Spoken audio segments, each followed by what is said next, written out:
السلام علیکم ورحمۃ اللہ وبرکاتہ۔ الحمدللہ وحدہ والصلاۃ والسلام علی من لا نبی بعدہ وبعد۔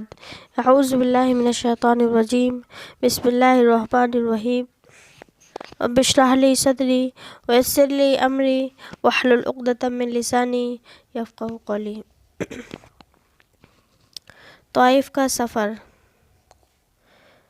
ابو طالب کی وفات کے بعد قریش نے رسول اکرم صلی اللہ علیہ وسلم کو تکالیف پہنچانے میں ساری اگلی پچھلی کسریں نکال لیں اور کھل کر سامنے آ گئے۔ اس صورتحال میں رسول اکرم صلی اللہ علیہ وسلم نے طائف جانے کا پروگرام بنایا کہ شاید بنو ثقیف آپ کی مدد کریں اور قریش کے مقابلے میں آپ کا تحفظ فراہم کریں۔ انہی مصائب اور آزمائشوں کے باوجود جن کا رسول اکرم صلی اللہ علیہ وسلم کو ہر وقت سامنا کرنا پڑتا تھا، آپ اپنے معزز ساتھیوں سے نہایت ہمدردی سے پیش آتے تھے، ان کی غمخواری میں کوئی کسر نہ چھوڑتے۔ شوال سن 10 نبوت میں آپ نے سودا بنت زمعہ رضی اللہ تعالیٰ عنہا سے شادی کی۔ یہ شروع میں اسلام لانے والی خواتین میں سے تھیں۔ انہوں نے اپنے خاوند سکران بن عمرو رضی اللہ تعالیٰ عنہ کے ساتھ حبشہ کی طرف دوسری ہجرت کی تھی۔ سکران رضی اللہ تعالیٰ عنہ فوت ہو گئے۔ ان کی قربانیوں کی وجہ سے ہی اور ان کے ساتھ غمخواری کرتے ہوئے آپ نے خود ان کے ساتھ نکاح کیا۔ بہرحال آپ نے طائف جانے کا پروگرام بنایا تو جب ابن اسحاق کی روایت ہے کہ رسول اکرم صلی اللہ علیہ وسلم طائف پہنچے، بنو ثقیف کے سرداروں میں سے عبد یا لیل، مسعود اور حبیب ان لوگوں سے ملے۔ یہ تینوں عمرو بن عمیر کے بیٹے تھے۔ آپ صلی اللہ علیہ وسلم نے انہیں اسلام کا پیغام سنایا۔ انہوں نے قبول نہ کیا بلکہ آپ کا مذاق اڑانے لگے۔ آپ صلی اللہ علیہ وسلم بنو ثقیف سے نا امید ہو گئے۔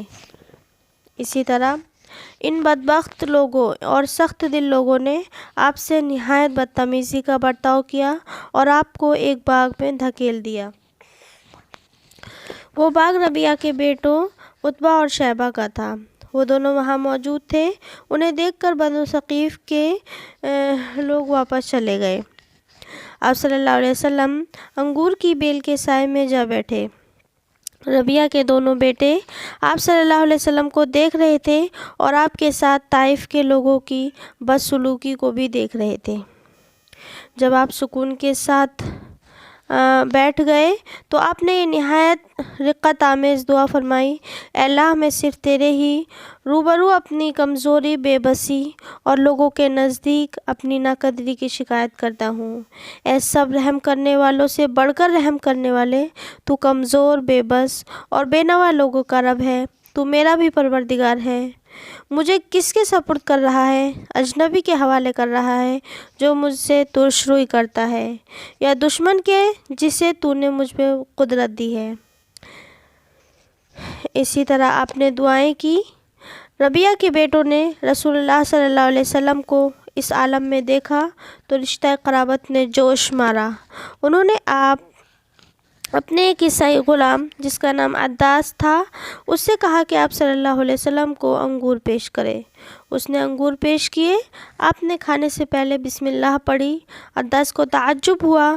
رسول اللہ صلی اللہ علیہ وسلم نے بتایا کہ میں نبی ہوں۔ اس کا تعجب دور ہو گیا۔ وہ آپ صلی اللہ علیہ وسلم کے سر مبارک، ہاتھوں اور پاؤں کو بوسہ دینے لگا۔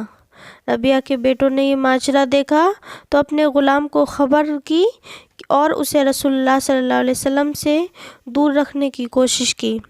انہوں نے کہا، دیکھنا کہیں یہ شخص تجھے تیرے دین سے غافل نہ کر دے۔ یقیناً تیرا دین اس کے دین سے بہتر ہے۔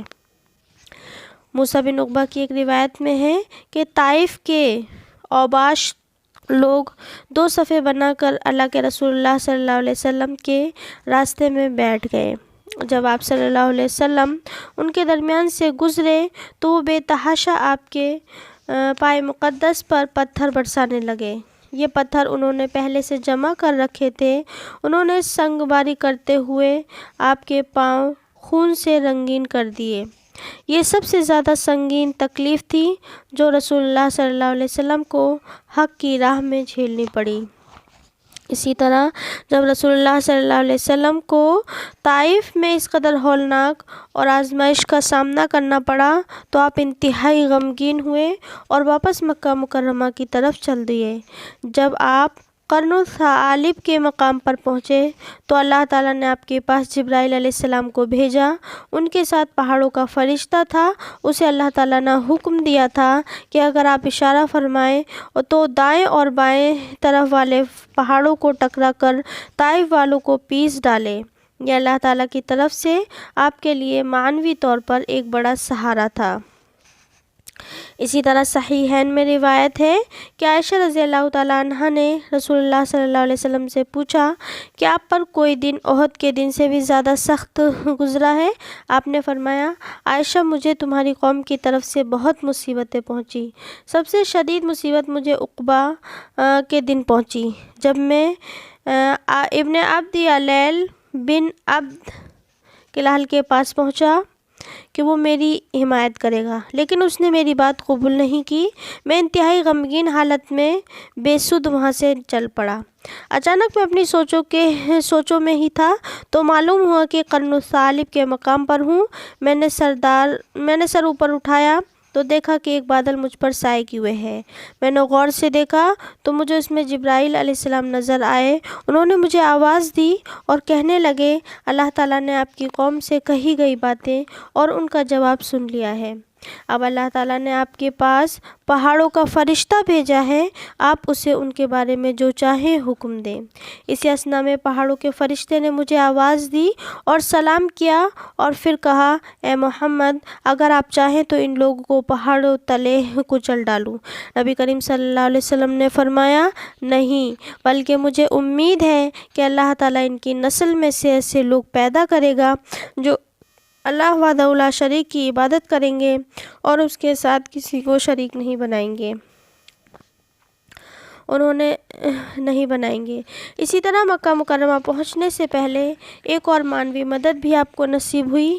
اس کی صورت یہ تھی کہ کچھ جن آپ کی رسالت پر ایمان لے آئے۔ مکہ مکرمہ کے قریب وادی نخلہ میں آپ صلی اللہ علیہ وسلم کئی دن ٹھہرے۔ اس دوران میں اللہ تعالیٰ نے آپ کے پاس جنوں کی ایک جماعت بھیجی۔ انہوں نے توجہ سے قرآن سنا اور ایمان لے آئے۔ اللہ تعالیٰ نے اس واقعے کا ذکر قرآن مجید کی سورہ احقاف اور سورہ جن میں فرمایا ہے۔ بسم اللہ الرحمن الرحیم۔ وَإِذْ صَرَفْنَا إِلَيْكَ نَفَرًا مِنَ الْجِنِّ يَسْتَمِعُونَ الْقُرْآنَ فَلَمَّا حَضَرُوهُ قَالُوا أَنصِتُوا فَلَمَّا قُضِيَ وَلَّوْا إِلَىٰ قَوْمِهِمْ مُنذِرِينَ۔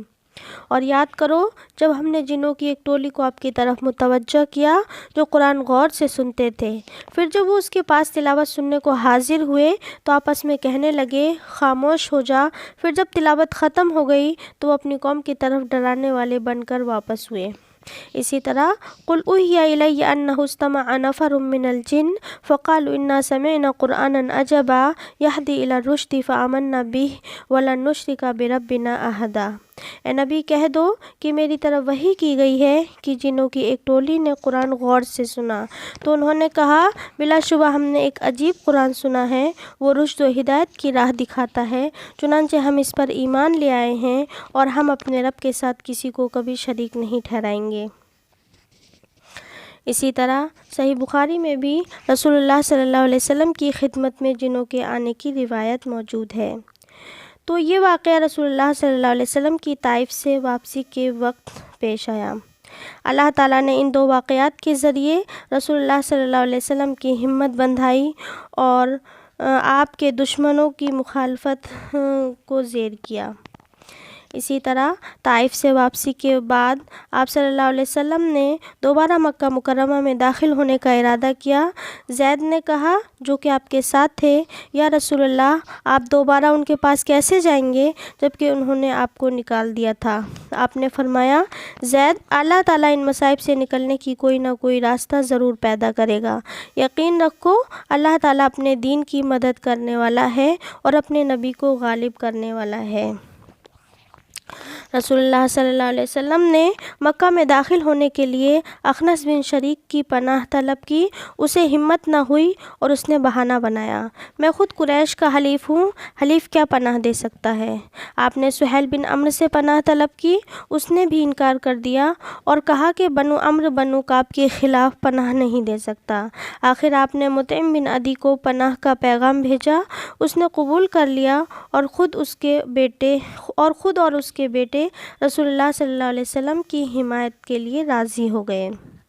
حسان بن ثابت رضی اللہ تعالیٰ عنہ نے ان کی اس جرأت کا یوں تذکرہ کیا ہے: اجرت رسول اللہ منہم فاسبہوا عبیدک ما لبى محل واحرم فلو سئلت عنہ معد باسرها وقحطان او باقی بقیت جرہما لقالوا هو الموفل بخفرۃ جارہ وذمتہ یوما اذا ما تذمما۔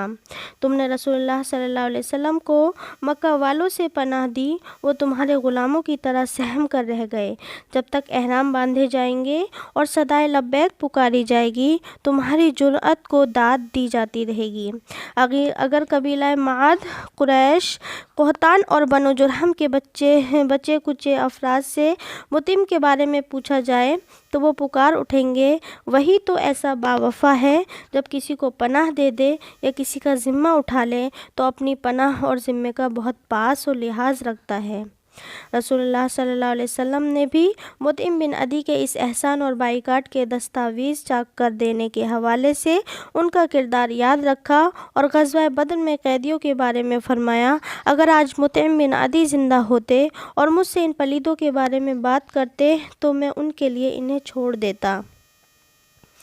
اسی طرح رسول اللہ صلی اللہ علیہ وسلم نے اس دور کے رواج کے مطابق پناہ تو ضرور حاصل کی، مگر اس پناہ کی بنا پر آپ صلی اللہ علیہ وسلم اور آپ کے صحابہ کے دعوت و تبلیغ کے کام میں کوئی فرق نہیں پڑا۔ ایسی ہی ایک نظیر ابو بکر رضی اللہ تعالیٰ عنہ نے بھی قائم کی۔ جب مسلمان حبشہ کی طرف ہجرت کر رہے تھے تو ابو بکر رضی اللہ تعالیٰ عنہ نے بھی کوچ کیا، اور جب برکے غماد نامی جگہ پر پہنچے تو قارہ کے سردار ابن اسحاق کے مطابق احابیش کے سردار ابن دغنہ سے آمنا سامنا ہوا، اسے صورتحال کا پتہ چلا تو انہیں واپس مکہ لے آیا اور کہا: ابو بکر تجھ جیسے افراد نہیں نکلا کرتے اور نہ انہیں نکالا جاتا ہے۔ بعد میں قریش نے یہ شرط لگا دی کہ تم ابو بکر سے اتنا کہہ دو کہ اپنے گھر ہی میں رہ کر اللہ کی عبادت کریں۔ ابو بکر رضی اللہ تعالیٰ عنہ نے ہاں کر دی۔ انہوں نے اپنے گھر کے صحن میں نماز کے لیے ایک چھوٹی سی مسجد بنا لی، لیکن جب وہ نماز یا قرآن پڑھتے تو مشرکین کی عورتیں اور نوجوان انہیں تعجب سے دیکھتے، وہیں رک جاتے کیونکہ وہ قرآن پڑھتے ہوئے رویا کرتے تھے۔ قریش کو خطرہ ہوا کہ اس طرح یہ لوگ قرآن پر ایمان لے آئیں گے، اس لیے انہوں نے ابن دغنہ سے مطالبہ کیا کہ وہ ابو بکر سے کہیں کہ اپنے گھر کے صحن کے بجائے گھر کے اندر اس طرح عبادت کیا کریں کہ کسی کو دکھائی یا سنائی نہ دے۔ ابن دغنہ ابو بکر کے یہاں پہنچا اور بولا: آپ اس شرط کی پابندی کریں ورنہ میری پناہ آپ سے ختم ہو جائے گی۔ ابو بکر صدیق رضی اللہ تعالیٰ عنہ نے بلا جھجک فرمایا: آپ کی پناہ آپ کو مبارک، مجھے تو اللہ اس کے رسول گرامی کی پناہ کافی ہے۔ اسی طرح عمر رضی اللہ تعالیٰ عنہ نے بھی ایسا ہی دلیرانہ رویہ اختیار کیا۔ اسلام لانے کے بعد انہوں نے اپنے ماموں عاص بن وائل کی پناہ ختم کر دی تاکہ اللہ اور اس کے رسول کی پناہ میں اسی طرح زندگی بسر کریں جس طرح دیگر بے بس مسلمان زندگی بسر کر رہے تھے اور جنہیں کوئی کافر پناہ دینے کے لیے تیار نہ تھا۔ تو آخر میں مولا کریم سے دعا ہے ہم تمام کو اپنے نبی کی سیرت سننے، سمجھنے اور پڑھنے کی توفیق دے۔ مولا کریم ہمیں اپنے دین پر قائم رہ کر اسے مضبوطی سے پکڑ کر قائم و دائم رہنے کی توفیق دے، جب تک زندہ رکھ اسلام پر اور جب خاتمہ ہو تو ایمان پر ہو۔ آمین ثم آمین۔ السلام علیکم ورحمۃ اللہ وبرکاتہ۔